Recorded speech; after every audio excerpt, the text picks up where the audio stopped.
What's going on YouTube? Welcome back, man. It has been a long time. We've been taking that winter break. If you are in the Midwest, you got hammered with snow. I know we did. We're finally starting to thaw out, and if you're like me, you're chomping at the bit to get out there and get back in the yard, but it's not quite time yet. So to get the juices flowing, to kind of get you guys excited, I'm going to recap the fall lawn renovation that I did last fall. We're just going to recap everything. So enjoy the show, and I'll see you in the next one. What's going on, guys? Welcome back to another episode. It's Obsessed Turf. This video is just going to be a summary and kind of a recap of everything that I did for the fall renovation to let you know how things went. So as you guys know, if you haven't seen the video before, feel free to check it out up here. It's going to be the actual fall lawn renovation that I did, but if you did see that video, you know that I was dealing with some Trivialis issues. And I actually went through and I took care of as much Trivialis as I could by manually removing that from the lawn. And then I ended up with a bunch of bare patches all over my lawn. It looked pretty bad.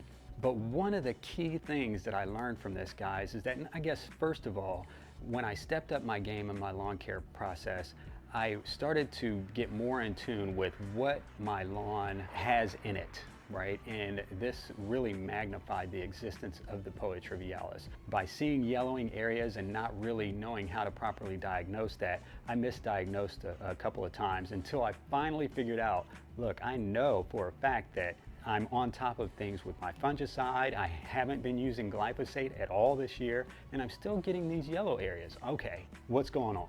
And guys, that is the reality of lawn care. Because things happen so gradually, it's really hard to understand what it is that is actually truly affecting the lawn. But with Trivialis, the true telltale sign is usually based on the season. It's a seasonal thing. So if you have this beautiful lawn in the spring, and then it looks also, again, beautiful in the fall, but then those summer months, especially when you go into some of the drier times, if you have an issue, it may be because you have some sort of grassy weed or some form of grass that has a more shallow root system or is less drought tolerant. And that's exactly what it is about Triv. So Triv in the summer, late spring, early summer, when the weather starts to dry out a little bit, this was the first to show signs of dormancy, and that is what was creating some of the confusion as far as what was going on my lawn. So once I identified this as a Trivialis issue,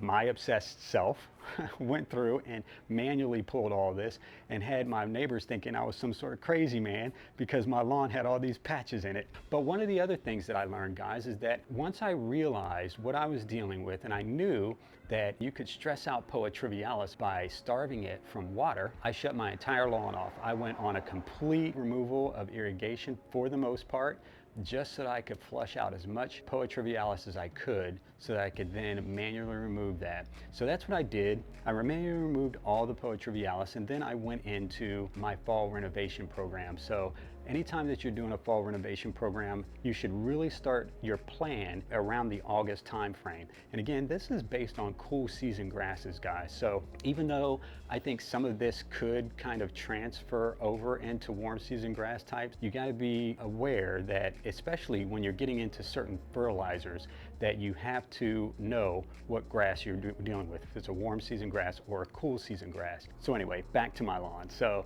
going into this Trivialis repair, this all really started kind of in that August time frame that I worked on removing all of this Triv as much as I could as I was leading up into my fall renovation, which actually took place a little earlier this year than normal. Normally I would start my lawn renovation kind of the end of August, beginning of September. And this time I did it probably about a week earlier than I normally would for my lawn renovation, but I did that just because I could see on the extended forecast that temperatures were going to be in my favor. So I went ahead and I took a chance with that, and boy did I luck out. So we got great temperatures, and this lawn renovation had the best temperatures I think I could ask for given the time of year. So at any rate, we went ahead and we did our fall renovation around August 23rd, I think it was. So this involved a few things as we prepared leading up to the reno. So after my Trivialis, I mowed the lawn lower than normal. After mowing low, that was the day before I knew that I had a core aeration scheduled.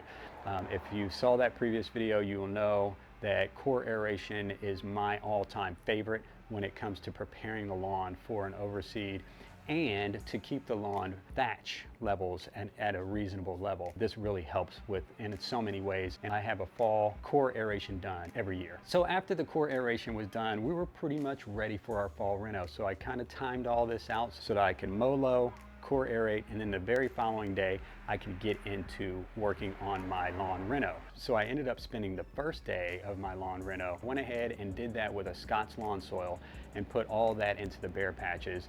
Then I went around and I overseeded everything, put extra seed down in the bare patches because that needs more seed germination than the existing lawn. And then followed that up with peat moss over the bare patches, and then put down some starter fertilizer, and then finalized everything with a CarbonPro-G. And again, if you want to see that video, feel free to take a look at that video and of the fall reno and all the details. But what did I learn with this? Well, after I got everything down with the lawn reno, I started a very regular watering regimen, right? Got to keep the soil moist so that you can allow this seed to germinate. I'd say about 3 weeks in, I think it was about 18 days to be exact, I ended up having to do my first mow. I tried to hold off as long as I could until I did that first mow because I wanted to make sure that I gave as much time for the seed to germinate without walking on the lawn or putting the mower on the lawn as long as possible. And that 18-day mark actually turns out to be about where I needed to cut the lawn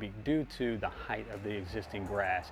And I didn't want that to be a detriment to the germination process of the seed that I had put down. So going back to the first mow, I did as little as possible. I didn't bother trimming or edging. In fact, I waited quite some time before I edged. I'd say maybe about the third mow or so, I ended up trimming. But again, keeping the foot traffic off of the lawn as much as possible was my goal. Also during this time, I wanted to make sure that I wasn't dropping the clippings back onto the lawn. I love mulching the clippings of my lawn typically, but in this case, again, to help with not smothering the seed and giving the seed the best opportunity to germinate, I wanted to go ahead and bag those clippings. So I ended up bagging the clippings on a few mows before I ended up getting to the point where I could mow often enough after the seed had germinated enough to then take the bag off and mulch into the lawn. So I would say all in all, I had a really successful process in my lawn germination and renovation. However, when my lawn was starting to reestablish from the fall reno, I actually had some more poa-triv that started to show itself as I expected. So what does an obsessed person like me do when they see that? I don't care that I've already renovated my lawn in the year. I'm pulling it out. So that's what I did. I pulled out this poa-triv in my beautifully newly seeded lawn, but it had to be done because that will only continue to spread. So the faster that you can stay on top of these things, the better. And I'm treating this Trivialis like I would treat a weed. And if you see in the way that I've been able to maintain a weed-free lawn for the most part is when I see one, I treat it. And normally I can spray those and they're gone. And in fact, I didn't put one drop of weed control on my lawn from the beginning of the reno all the way up until about week 7 before I put one herbicide on the lawn. And I probably had about 10 weeds total, and most of that was kind of along the edges of like the driveway and the sidewalk, places that stuff is going to get into anyway. But interestingly enough, I didn't have much germination in my bare patches, which is kind of where I expected it. And if I saw anything like that, I would just hand pull those. But it was a very successful overseed in terms of weed prevention. And I've heard about people spraying weed control down for their overseed, and I don't see a need for doing that personally. Even though there are some herbicides out there that claim that you can seed after applying them, I just don't. And then I can take care of the weeds later, and as I had mentioned, have very low weed pressure, so no big deal there. Water and light foot traffic. Those are two of your best things. I roped off a lot of the areas that have high foot traffic because we have a lot of people that use the sidewalk in front of our house. And so I roped it off. I taped it off with caution tape. So I knew that I had light foot traffic on the lawn, which really helped everything growing, especially along the edges. But there is one little spot at the corner of my sidewalk strip that is just behind on germination. It's filled in pretty good, but it really didn't shoot up the way it needed to. Even though it got proper fertilization, I don't think it's getting enough water. So water will stunt the growth and progression of your germination. It may seed, the seed may germinate, but you may not have the type of growth like you would have on something that's watered a little bit better. So that area is just a little bit behind in terms of its maturity and its growth rate, but all in all, I think it was still a successful turnout. We're just I'm still keeping that area kind of flagged off just to help protect it since it's still a little thin. But that's pretty much it, guys. You know, from beginning to where we are now, 8 weeks into the process, I would like to say that this was a successful overseed and fall renovation. And thanks again for everyone that has tuned in and watched the channel, everybody has subscribed, everybody has made the comments. Please continue to do that. I'm really getting excited about the community we're building here, and I hope you guys are enjoying the journey. Thanks for watching. I'll see you in the next one.